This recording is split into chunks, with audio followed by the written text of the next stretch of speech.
Ang sunod na pag-uusapan naman natin ay ang iba't ibang uri ng migrants. Okay? Basahin natin ang situation na ito. So, Victor Samaniego applied for a scholarship grant in the United States. He passed the examination and will now move to the United States to continue his study. His cousin, on the other hand, a vocal critic of the government administration, feared for his life. He is now compelled to seek asylum in the Netherlands. Although hypothetical siya, okay, hypothetical siya, especially yung second part especially the second sentence, makikita natin dito yung unang pag-uuri sa mga migrants. So yung first sentence, okay, refers to voluntary migrants or yung mga tao na umalis sa kanilang lugar, yung kanilang original place because of their own choice. Okay? The second one, especially the second sentence, we can call them as involuntary migrants. So they were forced. And in this case, kahit ayaw nila, they were forced by some say factors, political factors that enabled them or that forced them to leave the country. So we can classify migrants into voluntary migrants or involuntary migrants. Now here's another classification of migrants. We can say that a migrant is an irregular migrant if that particular person is an undocumented individual who seek to live abroad or somewhere else. So wala talaga siyang legal na papeles, halimbawa ng passport, kaya yung job orders sa ibang bansa. Okay? Ang dati tawag dito ay mga TNT or tago ng tago. Then we also have temporary migrants or those who are documented, may mga papeles, and will after some time will return to their original place. Doon sa ating unang situation, si Victor Samaniego can be considered as a temporary migrant because he is documented and at the same time, pagkatapos niya mag-aral, babalik siya sa kanyang original place.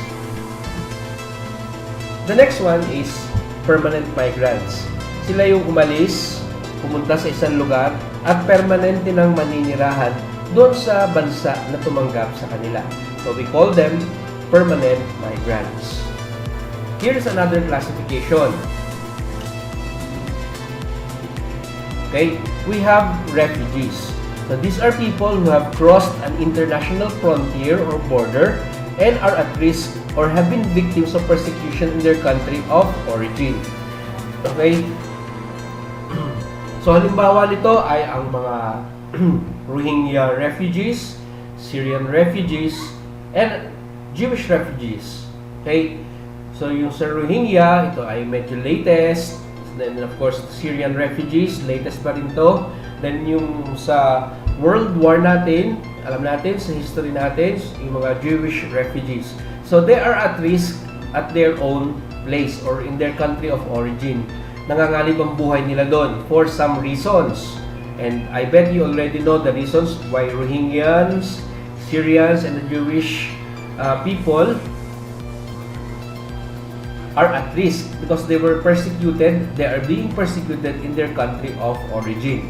Now, another one is the internally displaced persons. So, magkasama sila refugees and internally displaced person. So, internally displaced persons or IDPs have not crossed an international frontier but have for whatever reason also fled their homes. Umalis din sila katulad ng mga refugees na yon sa kanilang lugar. Anong halimbawa nito? Pwede nating maibigay na halimbawa yung mga biktima ng Taal Volcano Eruption, nagtigit yung mga natabunan na yung kanilang lugar, yung kanilang pamayanan. So, they may be classified as internally displaced persons or those who flee fighting. Halimbawa, yung nagkaroon ng Marawi siege. So, yung mga tao doon sa Marawi will need to leave the place para makaiwas sila o para hindi sila mapadamay. Now, they are almost the same in the sense that they fled their homes. Hindi sila tumira, hindi sila nanatili sa lugar kung saan sila dapat mamuhay, kung saan sila dapat tumira. But the difference is that refugees basically crossed international frontier, while the internally displaced persons, naghanap din sila ng safe haven nila, but they found it somewhere else within the same country. Okay?